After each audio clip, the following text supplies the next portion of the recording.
guys so much for coming out to Screen Rant's special screening of EENIE MEANIE. Once again, I'm Ash Crossan. And I'm so excited. I don't know if you guys noticed this. You were actually joined by the cast and our director today in the audience, and I'm going to bring them out now to discuss the film. So please join me in welcoming director Shawn Simmons, your getaway driver, Samara Weaving, and the wonderful, lovely mess that is John, Karl Glusman. You're not, John is. Come on in. We're gonna hot potato our mics. Everyone loves that, right? Okay. How we doing? Doing great. Yeah. It's been a fun 2 days. Yes. I want to start with a bit of, I think, trivia that, Shawn, you were telling me in the lobby. Oh. Is it true, Samara, that you did not know how to drive prior to the film, and what is the story behind this? She lied in the interview. I lied. Lied to get the job. Yeah, I just fully lied and said I can absolutely drive, no problem, don't even worry about it. And then got the job and then really freaked out. Quickly called Melrose Driving School, shout out, and a soldier named Adam taught me how to drive. And next minute I'm like surrounded by stunt drivers and they are the best in the world and they're like teaching me how to do donuts and controlled slides and I'm just going, yeah. No, this is so easy for me. I love how you talk about the line on the roads thing. Well, yeah, I mean, there's a reason why you learn how to drive at 15 when your brain isn't fully developed. Because at 30 years old, I'm going, how come the only reason my car isn't touching another car is because paint is on the ground and there's like lights flashing. That's the only reason. Yeah. It's like, oh, it'll be fine. What? Anyway. Intrusive thoughts could take over, I guess. So would you two get in the car with Samara now?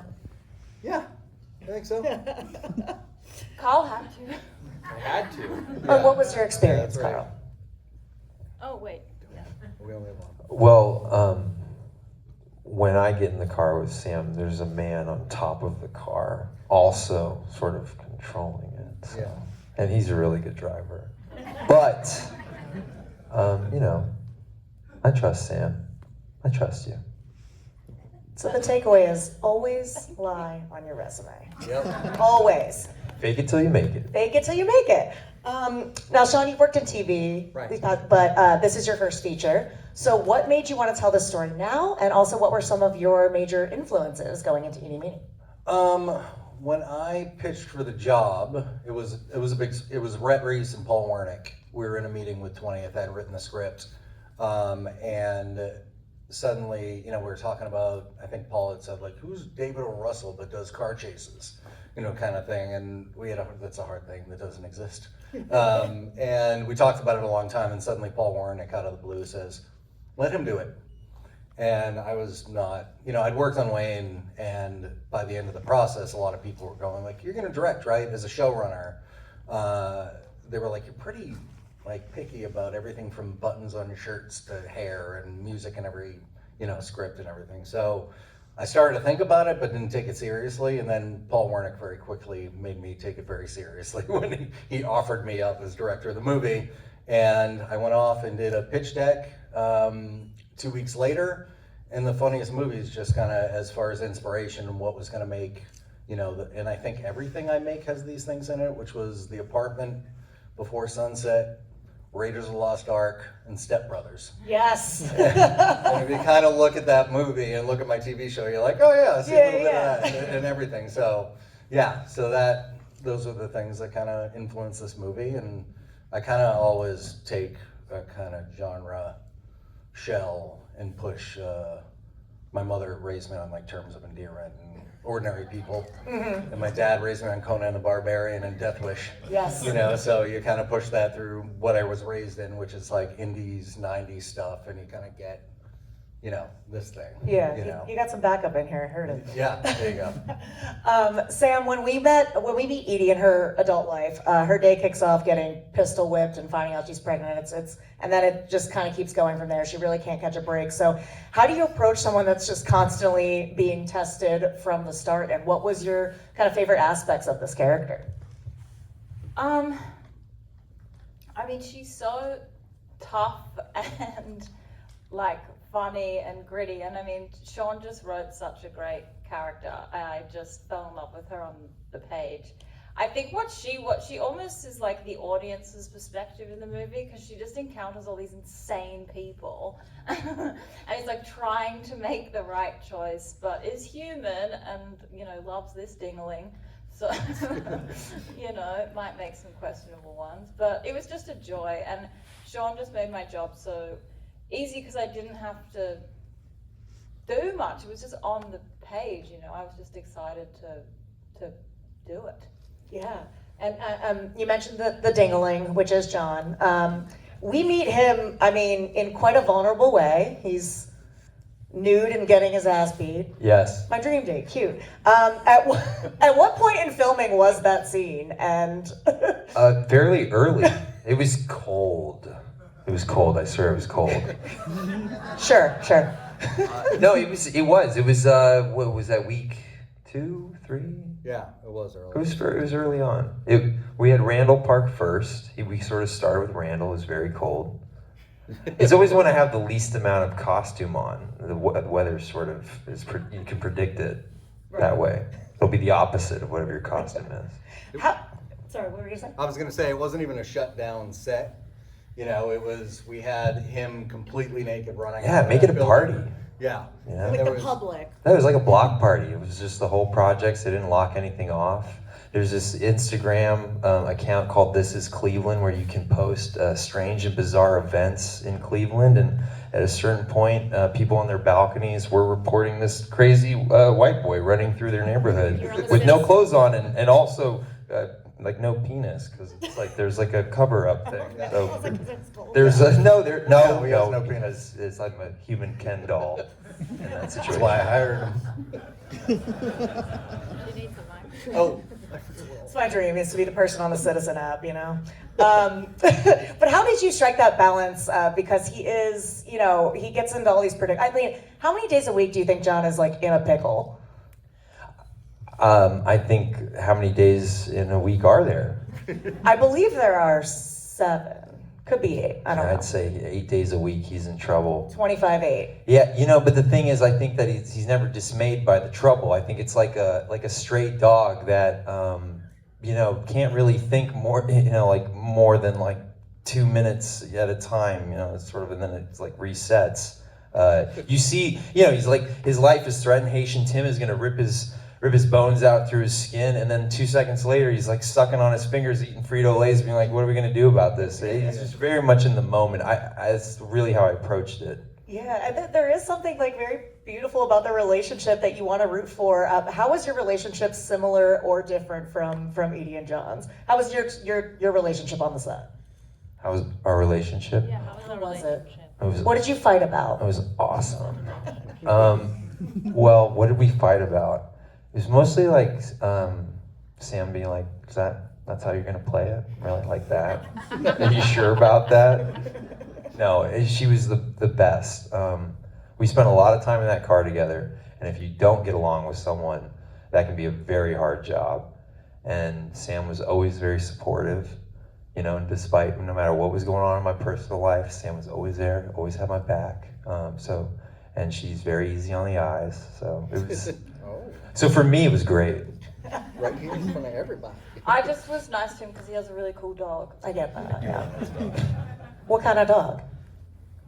A beautiful, is it husky? She's a mutt. She's Yeah. a Okay. big old, she's not a much Husky mutt. a husky. She's the she's Kate Moss of beautiful. dogs. Yeah, she's stunning. Stunner. We talked about the nude scene kind of running around and the public could see it. So the pivotal heist scene is in a casino, but I was reading that it was an active casino, and it's, I believe, really hard to get people off a slot machine. So like, what was that? Yeah. I was just in Vegas. I mean, I get it, but There were 2 things in the script that, you know, you always write stuff in scripts to, you know, amaze them and make them buy it. And then you think, I'm going to have to change this later. There's no way. So the casino was one of them. The other one was the ending where she kills him, which I was like, we're doing this for 20th Disney. There's no way they're letting me keep this ending, but bravo to 20th for sticking with it. The casino, every day of that month, moving towards the casino, I kept going, I'm gonna have to rewrite this. I'm gonna have to rewrite this. Everybody turned us down. We went to this place, Hollywood, Toledo Casino. Oh yeah. And yeah, every single, Lost a every lot of money at that single, place. yeah. I'm just kidding. It was a live casino the whole time we were shooting. Half of the casino was still open, and we were ripping a car through there. They had to change out some crazy super, electric thing because of the, carbon dioxide and all that. But there was like old ladies, 100 feet away, Hitting the doing kitty slots corner. Yeah. as And we went winning through. sometimes. Yes, and winning. But yeah, I couldn't believe it. Every day we were getting closer. I'm like, we're gonna change this. We're gonna change this. But they were game the whole time, and yeah, we got to do that thing. That no one does much. That thing no one does much. Yeah. You mentioned the pivotal scene where Edie makes the decision to kill our buddy over here, and it was so heartbreaking because I just want to hear kind of what the thought process was that you guys discussed with the characters in that moment, because with John it was like you could feel like he felt like he was doing this hero moment, and you're just like, damn it, John, come on, man. So what were the discussions that you two had about what that moment was, what he was thinking, and his thought process? So that was actually kind of a nerve-wracking scene for me. I felt like, for the most part, it was all really straightforward for me as far as what my job was in this movie. And then when it got to that scene, you don't necessarily think the way your character thinks. And to get into the mindset of, okay, we're here feeling this way now, and then I'm going to make this decision, and then I'm going to realize this, and it felt like a lot of twists and turns in a very short amount of time. It felt like a complicated sort of, logic to follow. And I remember we had a green room where they, stick some of the actors before the scene, and I opened it up to the forum. I was looking at Jermaine Fowler and Chris Bauer saying, guys, I literally don't know what to do. We're about to shoot this scene. And I'm not joking. I'm really kind of not sure how to do this. And Chris Bauer said, are you asking me? And I said, yeah, I'm asking you, what do I do? I forgot how to act right now. And he said, well, why don't you just play it moment by moment? And it was this sort of duh moment, that's the way life is, and it's sort of acting 101, and I kind of forgot that. So, and I just played it moment by moment, and played off of what Sam was giving me, and then let her do her thing, because it was also, she had a lot of heavy lifting in that scene, and I want to give your actor space. Yeah, what sticks out to you about filming that scene, Sam? There's a lot of sun in my eyes that day. I just remember going, I'm going to be really squinty in this one. Yeah, that was my biggest The biggest takeaway. But then it's after that we see the smile on her face, and I'm like, finally, what were the conversations about kind of her post-life after this moment? You mean after she... Yeah, because then we see, that happens, and then we see her, and I'm like, God, she smiles, and I'm like, okay, that's a girl who's gonna be all right, I hope. Yeah. Or just a maniac. Yeah, or that, the sequel. That felt good. It's a serial killer movie. That moment was beautiful. I mean, we played it a bunch of different ways with you in the window there. I think that's what you're pointing towards. Yes, absolutely. And there is a very kind of, I'm not sure about it. There's some regret in your eyes. Right. I always felt her looking up to the stars and the, like John had always said. That was, we had a lot of footage of that, and that little moment you did, which wasn't so certain about the future, but had everything in front of her to some degree that she needed. Yeah. But still, he's always going to be up there, which I thought was so beautiful. I just love that it's really a love story between her and Baby Girl. Yes, I agree with that, yeah. It's like them two were meant to be together. That's my favorite. It was, and she scored so high on the Baby Girl that we had to come back and give her more. Yeah. I mean, in the previews, it was just through the roof. They loved her, and she's great, fantastic. Yes. I want to shout out the ensemble. It's so stacked. Marshawn Lynch, amazing. Randall Park, Steve Zahn, Andy Garcia. I want to point out the Randall Park one, though, because in my mind, you see someone you recognize and you're like, okay, I'm locking into this guy. He's going to be there for the long haul. And then it's just, boom, blood spatter. And it was this kind of great tone between, I think that maybe you mentioned kind of striking this tone between the heist and the thriller and the comedy, but can you talk to me a little bit about that moment? Because it caught me off guard and also made me laugh. Yeah, there's fun to be had in a movie where a guy shows up that you think is, that guy's fucking amazing, he's gonna be in this whole movie. Yep, I locked into him. I was like, okay. Yeah, and then my son, the first time he saw the movie, he doesn't, it takes a lot with these kids on the computer all day to be moved by anything. And that happened, and he popped up in the couch and goes, "What the fuck?" He goes, "That guy was just in the movie for 10 minutes and he's fucking dead." Like he was completely shocked by the whole thing. And it is like, you want more Randall, no doubt, but it's worth it. I also thought it was kind of brilliant with the Steve Zahn character. Like, he's another person that's very recognizable to me, and he is nameless in the movie. His name is Dad, so It's like that was also stuck out to me as a thing, because her relationship with her dad is obviously quite complicated. Yeah, I mean, looking back on my TV show and this and everything I write, I realized I tend to write about orphans a lot of the time, and coming from Brockton, Massachusetts, where she ends up at the end of the movie. If anybody noticed, on this screen you can notice, no one's gonna see it on the TV screen, but she ends up in my hometown, which is a tough town where we fought every weekend, and I watched my dad get in fights on the hockey rink. And when you meet other people from Massachusetts and you tell them you're from Brockton, they go, "Oh, how's that?" So yeah, I love writing about blue collar people like that. They're not only colorful, but it's a place where especially Irish, there's a lot of Irish people there, and so this tone of mixing heartbreak and comedy, the funniest people at a funeral is what I always say. Yes. And it isn't such a foreign thing to me, so it feels, people are like, "Oh, how do you do that tone?" I'm like, it kind of feels like my life. We were poor as shit. Mm-hmm. I didn't know that we were on the verge of losing everything all the time, that we never had new school shoes, that we had government cheese in the fridge and powdered milk, because my family was laughing. Yes. And so I think that really is a big part of the recipe of this. I would say we're working with the same ingredients, all of us, but I think that like Wayne and this, if I look, it has strange measurements of those ingredients, mm-hmm. And it's because of that. Yeah. How do we do all those things in one movie with, laughing, crying, thrills, and you can. Yeah. It might be a little thread of tonal whiplash here and there, but hopefully, it doesn't take you off the ride. No, it's great. It's great. I want to circle back quick to that Randall Park blood spatter movie, because it felt like, to me, as a huge Ready or Not fan, like a subtle nod to that. And I'm curious if that was intentional, and also, I guess, significantly less blood than the Ready or Not scene. But I'd just love to hear a little bit more about that. No, I fully thought that maybe this movie I wouldn't have blood on me, but it's kind of your thing. Yeah. I had to have a little bit. It's such a great moment. You can go. If you were up close on Randall Park at that moment in the street, it was the most disgusting. Up close, it was like a whole bag of like bloody yogurt on the ground, and it was like hard to look at with his head laying down. But oh my god! Yeah, it was worse on the ground than on her face. How many takes? I think we have to do one because we'd have to reset. No. Yeah, I don't think we did any. You guys smashed it. Yeah, I think it was pretty quick. It worked Yeah. for us.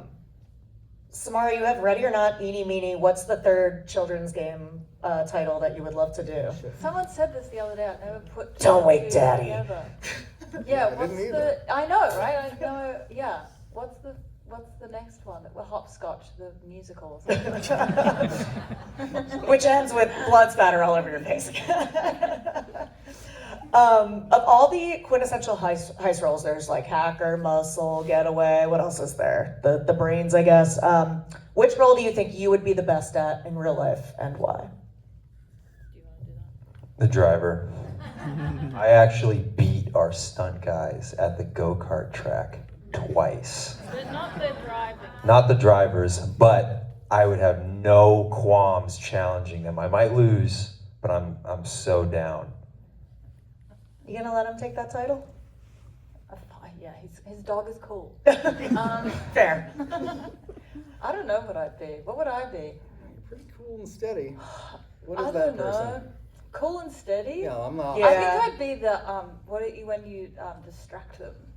You know The what I mean? distractor? I'd be like Are you the talking about the distractor? yeah. I'd be like, look over here, and I'd be like, Shawn, go. You know what I mean? Yeah, I love that that's a whole job. the distractor. We need a distractor. Bring in the distractor. Yeah, I'll do little bits. Yeah. You know. That's Do A type bits, five. I'm with that. You know. Maybe Yeah. people who are actors who come in and, you know, The distractors. Man. seduce the person or, yeah. There you go. Yeah. You got it. Okay, that's. You're in. I can't wait for my next movie, The Distractor. There you go. All I can think of is Steve Zahn and Out of Sight when I think of me in a high stakes situation. Like, I don't know if you guys know that movie well, but he just fucking melts through the whole movie. It's like, I don't know, man, what the fuck is going on? Like, that's me. So whatever his job was, I don't know what his job was. He knew about a crime and brought him into it. I'm the guy who brings you into the crime, and then when you fucking make it bloody, I fucking fall apart. Okay, well, That's me. I think I'm gonna, no offense, but you're not coming on the heist No. that I'm playing. Don't bring me on I hope ice. that's okay. Before I end it here, I just want any final thoughts on, I mean, the movie is out in a couple of days. How are we feeling? What do you hope audiences take away? I think, now that you've seen it, I think that the goal was, we're going into a thing we think is a popcorn movie, and it's a lot of thrills and car chases, but you get a whole lot more. Yeah. Basically. Yeah, I just hope people enjoy it as much as we enjoyed making it. The final word with Carl. I love you all. Aww. Loser. Well, I want to thank you guys so much for joining us. Thank you guys. Appreciate it. The movie is out August 22nd. It's on Hulu, Disney Plus on Hulu. Enjoy it. Tell your friends. And also, this will be up on ScreenRant.com. Please share it so we can do more events like this and give them another round of applause while they take their exit here. Thank you.